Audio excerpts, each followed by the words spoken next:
Hola, ¿qué tal? Muy buenas tardes. Mi nombre es Ibron Gutiérrez Santillón, con matrícula 303100, estudiante de Ciencias de la Comunicación de la Facultad de Ciencias Políticas y Sociales.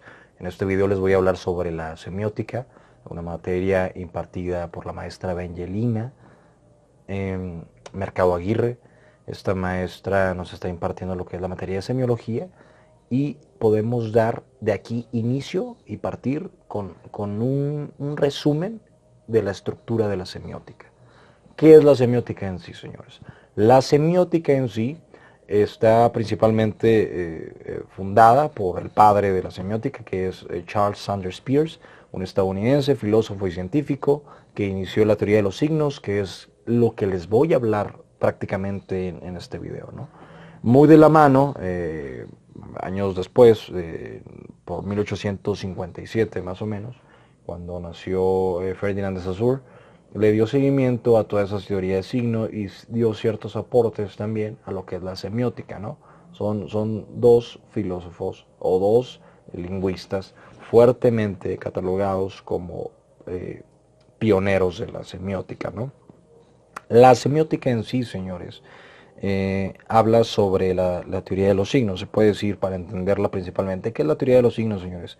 La teoría de los signos es todas esas, todas esas informaciones o todos esos significados que nos da la comunicación en todas sus categorías. Comunicación animal, comunicación por medio de los sentidos, por medio del tacto, por medio de la escritura, por medio del lenguaje, por medio de muchas vertientes que se han dado a lo largo de los años, ¿no? Entonces ese estudio le ha dado la semiótica a partir de los signos que se apoyan de otros elementos más, como el código, como el índice, que más adelante vamos a hablar de ellos, ¿no?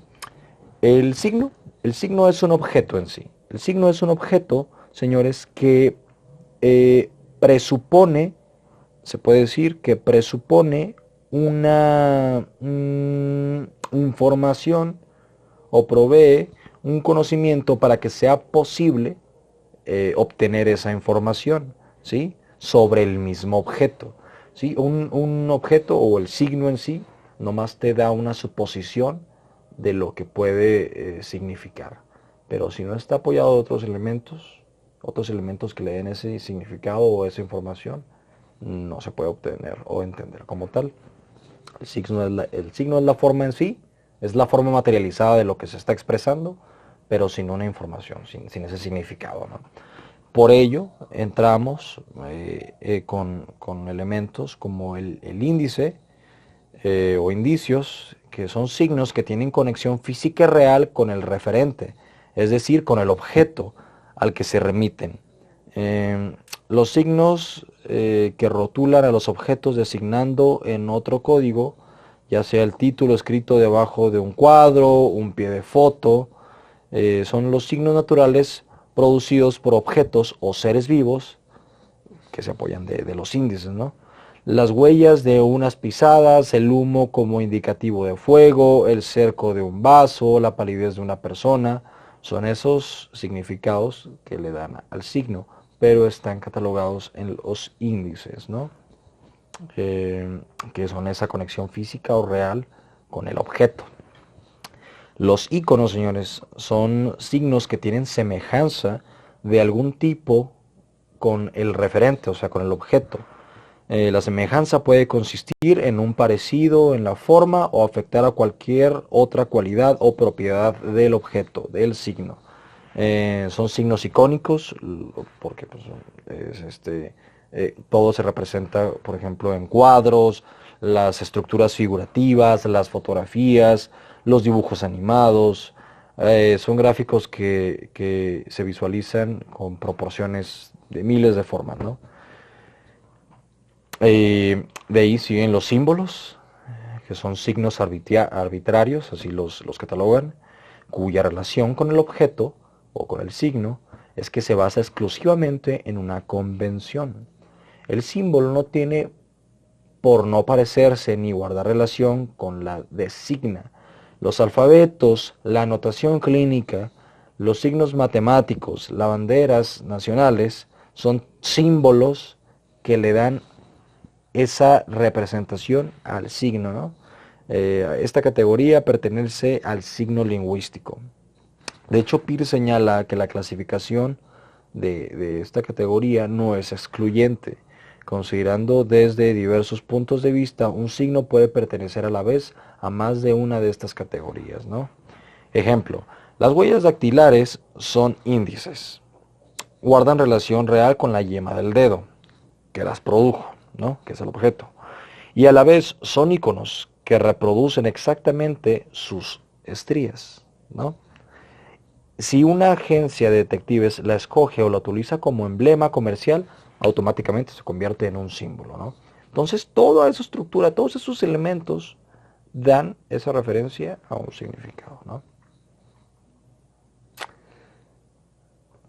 ¿El qué podemos hablar sobre lo que es todo esto en la semiótica? ¿Para qué nos sirve? Pues bueno, hay ciertos parámetros que necesitamos entender de la semiótica para comprender por qué se relaciona tanto con la comunicación, ¿no?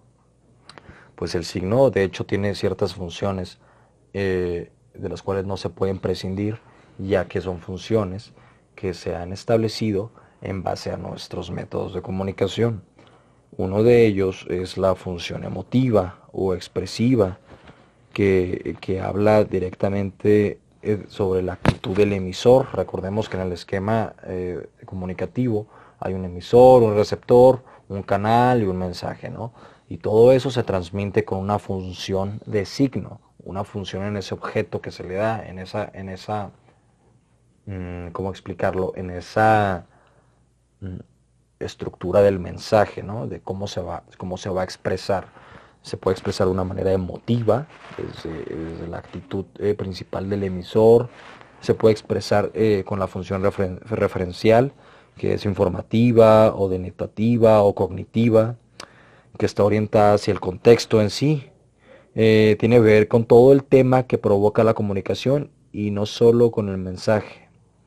El discurso de esto, de la función referencial, es el objetivo, verosímil, y la terminología es denotativa.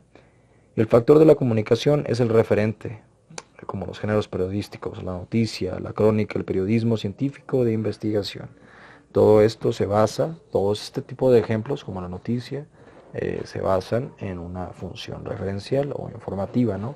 Que explica muy a detalle lo que es el mensaje.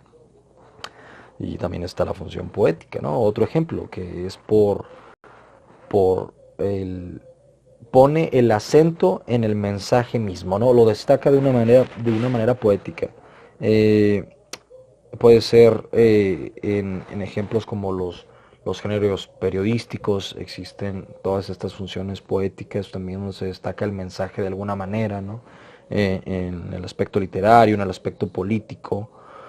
Por lo tanto, busca producir un hecho estético a las palabras o a los mensajes o a la expresión comunicativa, ¿no?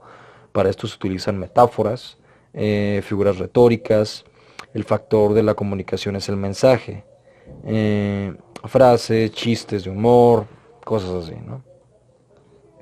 La función fática sirve esencialmente para verificar si el circuito funciona, es decir, establecer, prolongar e interrumpir la comunicación. Chequear si tengo la atención del interlocutor. El factor de la comunicación es el canal. Lo que les decía ahorita sobre que en el esquema hay un canal donde pasa todo el mensaje, ¿no? Los ritos, las frases, los gestos, el formato, la escenografía, es esa función fática, ¿no? Que se apoya mucho en si se está recibiendo la atención de la otra parte, ¿no? Del receptor, ¿sí? La metalingüística, que es otra función, apunta a verificar si el emisor y el receptor utilizan el mismo código. Eh, Prácticamente cuando hablamos de código hablamos del idioma, ¿no? Del lenguaje.